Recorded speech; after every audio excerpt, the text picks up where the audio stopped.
This is the Late Round Podcast with your host, JJ Zacharisa.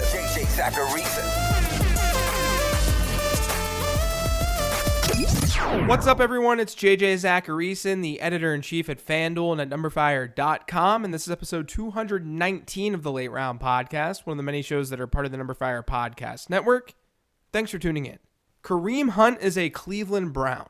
I'm sure you've heard plenty of takes on Kareem Hunt this week, and I'm guessing a lot of those takes had to do with whether or not he should even be playing in the league. I'm not going to dig into that today. I have my opinion on the subject, but those types of takes aren't for this podcast. One thing I did mention on Twitter this week, though, was how it seems clear that Cleveland doesn't necessarily value running backs the way that I would. And that's fine. I'm not a GM. I'm just a fantasy football and football analyst who crunches numbers in his mom's basement. But the reason it's clear is because if the belief was that running backs weren't all that valuable, then getting Kareem Hunt along with the baggage that comes with Kareem Hunt would never happen. Because we know no matter how you feel about the situation surrounding Kareem Hunt, there is baggage. And while I was tweeting about that with some of the good people that are part of football Twitter, I mentioned that the Chiefs didn't miss a beat without Kareem Hunt this year. And that was met with some adversity. Now, first off, if you saw the conversation, the back and forth on Twitter, I'm not calling anyone out here. We're talking football. Disagreeing on a football-related topic is absolutely okay. It's okay to disagree. But no, I don't believe Kareem Hunt was missed all that much by Kansas City's offense this year. And I don't think that he had anything to do with them losing the AFC Championship. Let's just look at the numbers. Kareem Hunt played through Week 11 for the Chiefs. And he played in every game leading up to that point, carrying the ball at least 10 times in each contest. From Week 1 through Week 11, the Chiefs averaged 36.7 points per game. That's a lot of points per game. That was with Kareem Hunt. Without him in the regular season, that points per game total dropped to 32.2. So clearly this has to do with Kareem Hunt, right? No, not exactly. This is very much a correlation and causation issue.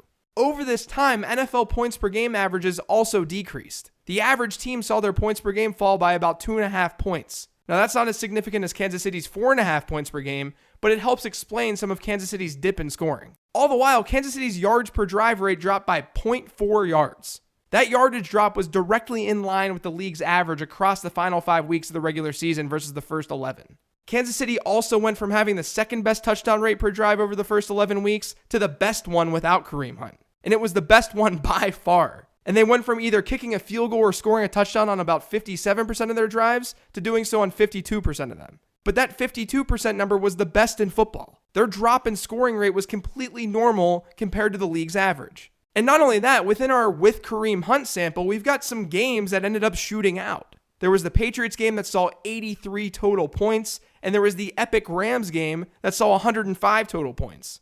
I think it would be foolish to say that those games were shootouts because Kareem Hunt was in the backfield. But there's more to this split with and without Kareem Hunt. It just so happens that Sammy Watkins missed all of those games as well. Watkins was sidelined from weeks 12 through week 17, and he missed week 10 as well, where the Chiefs scored just 26 points, which was below their season average. And because of that game where they scored 26 points, if you look at the Chiefs splits with and without Sammy Watkins, they're even stronger than the Kareem Hunt splits. That's not me saying that Sammy Watkins was this massive piece of the Chiefs' offense. It's just an example of how splits like this can work. But you can look and compare it Damian Williams versus Kareem Hunt straight up. According to NumberFire's expected points model, Williams was adding about 0.06 expected points per rush in the regular season. That's the exact same average as Kareem Hunt.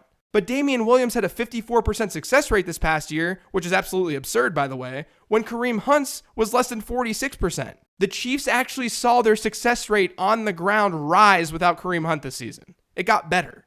Rushing production in the NFL is largely replaceable. Where arguments about running back value should be made is with the passing game. And Hunt was better than both Williams and Spencer Ware through the air. Hunt was absurdly efficient as a pass catcher in 2018. The main problem in strictly focusing on that, though, is that passing effectiveness for running backs isn't very sticky year over year. And we also run into sample size issues. You may be saying, well, Damian Williams only ran the ball 50 times during the regular season, so our sample on him is too small to draw conclusions. Well, okay, Kareem Hunt only caught 26 passes in the regular season. So his yards per reception rate is going to wildly fluctuate based on the fact that he broke 2 of them for 50-plus yard plays. And I'm not discounting that either. I think we can even conclude and say that Kareem Hunt brings more to the passing game than Damian Williams does. On the ground, the production is replaceable. Through the air, maybe you're adding more expected points. The problem, and this is what I wrote about in my running back study that I did last offseason, the problem is that it's very rare for a running back to consistently match the per target effectiveness of an average wide receiver in the NFL. They may break a big touchdown every once in a while, or they may see a lot of volume and rack up a ton of receptions, but that's still not an effective way for an offense to move the football down the field. Until we see offensive coordinators using their running backs more intelligently through the air, the delta between one running back as a receiver to the next still isn't very significant, especially when you consider the alternatives. The alternatives being other wide receivers. So going back to the original topic at hand, no, I don't think the Chiefs' AFC Championship loss had anything to do with Kareem Hunt getting cut. Honestly, if it did, it would be one of the last things that mattered. Especially when you consider that Damian Williams in that game had nearly 100 total yards while scoring 3 times. And Patrick Mahomes missed him on a wide open throw in the first half. Not only that, guys, but the Chiefs still scored 31 points in the AFC Championship. And that was a game that was played in the freezing cold. And it was against a defense that then allowed just 3 points to a top 5 offense in the league in the Super Bowl. I'm very much a believer that situation is everything for running back success. I think Kareem Hunt is more talented than Damian Williams, just like I think that Saquon Barkley is the most talented running back in football. That doesn't equate to value. Saying a player is great doesn't mean that that player is valuable. So that's my take on Kareem Hunt and some more running back value information. There's more to talk about though today, so let's get to these mailbag questions. This first one's from @FFPolTsunami. Hey JJ, how does James Conner not benefit from Brown being gone? Also, if he doesn't benefit, who do you like out of McDonald, Juju, and James Washington? I think Conner could benefit in that the Steelers may see somewhat more of a run-heavy game plan, but that was going to happen anyway. Pittsburgh ranked first in overall pass-to-rush attempt ratio last year, and they were first in ratio in neutral game scripts. That number was bound to regress a bit entering 2019, and maybe it'll dip even more if AB is out of the picture. That's a big reason why we shouldn't just automatically assume someone like Juju is able to do what he did in 2018 here in 2019. Like if AB were to stick around, I would expect my projection for Juju to be lower than his 2018 season total because of the change in philosophy in Pittsburgh. At least in the volume statistics, maybe not in touchdowns. But if AB is gone, what it does for Juju is that it allows him to maintain that volume a little bit easier. If the Steelers are more run heavy, which they would be no matter what, Juju will need a higher target share to maintain the volume. And that's going to be a lot easier to do without Antonio Brown in the offense. And really, the answer is that everyone maybe outside of Juju will benefit from AB leaving. Washington then becomes the number 2 wideout on the team. Vance McDonald could be used more. This is just what happens when someone who's basically seen a 26% target share or higher each year leaves a team. It opens up opportunity. I think the biggest jump would probably come from James Washington, though. They could always draft or sign a wide receiver, but I liked him as a prospect, and even though he wasn't amazing in year 1, he should get a shot to be the number 2 option there if AB is gone. He'd be the one to get the biggest boost because Juju was already really good. And Juju would also play outside more and see tougher coverage. So with Juju, AB being gone is more about sustainability from a fantasy perspective, while Washington gets a lot more opportunity. This next question is from @KFBNFL. Dynasty startup with auction draft. What is the best way to draft in this format? Full point PPR, 6-point quarterback touchdowns, 25 roster spots, starting 1 quarterback, 2 running backs, 2 wide receivers, 2 flex, 1 tight end. Cheers, Kev. So I don't care much about the 6-point per touchdown pass thing. I'm planning on doing a show later on this offseason, but unless you're starting more than 1 quarterback, you can still devalue the position. Since I build around wide receivers in Dynasty, and since this is a full PPR league and you can flex 2 of them, I would go wide receiver heavy in this format. Maybe you get a stud running back, but I would go for wideouts early and often. Or in your case, since it's an auction, I'd spend on wide receiver.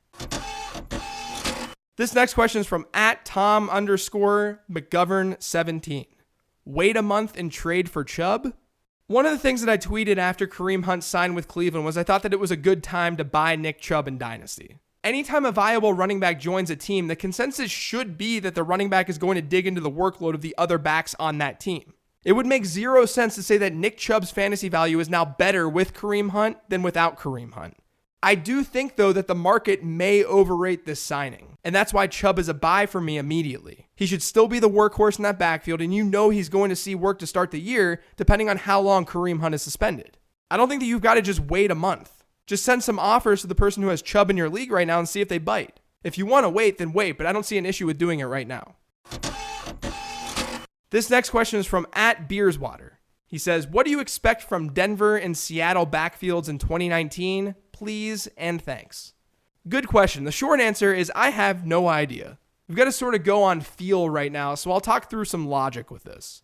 The upside with Royce Freeman seeing a larger rushing share is twofold in my opinion. You've got a smaller back in Phillip Lindsay who may not be able to handle a big workload year over year, and then you have a new regime in Denver. From a projection standpoint, at the very least, I'd expect a similar split as we saw last season. So Freeman can grab hold of maybe 40% of the team's rushes. But then the upside exists if the new regime does actually want to feature Royce Freeman a bit more. And I sort of feel the same way about Seattle.